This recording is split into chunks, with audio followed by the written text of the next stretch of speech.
పర్యావరణం అనగానే భూమి అనగానే మనం ఏమనుకుంటామంటే మన ఒక్కరికి సంబంధించిందని. చాలా సంవత్సరాల క్రితం అంటే ఒక 21 years బ్యాక్ నేను ఇస్మాయిల్ అని ఒక డానియల్ క్విన్ రాసిన ఒక పుస్తకం చదివాను. ఆ పుస్తకంలో ఏముంటుందంటే ప్రపంచాన్ని రక్షించడానికి ఒక శిష్యుడు కావాలి అని. I need a disciple who will save God the world. దాని మీద ఒక పోస్ట్ బాక్స్ అడ్రస్ ఉంటుంది. అది ఒక రచయిత చేతిలో పడద్దు, ఒక అతని చేతిలో. అతను వెళ్ళి ఎక్కడంటే అసలు ఏ ఇంట్రెస్టింగ్ ఎవరితనని చెప్పి పెట్టుకుంటాడు.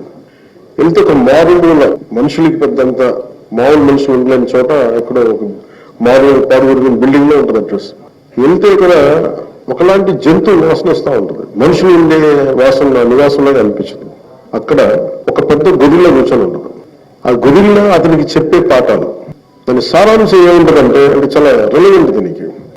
నేను ఒకప్పుడు సర్కస్ లో ఎవరు నువ్వంటే నేను అక్కడ ఆఫ్రికా నుంచి నా తల్లిదండ్రుల నుంచి వేరు చేసి నేను ఒక సర్కస్కి అందేస్తే ఆ సర్కస్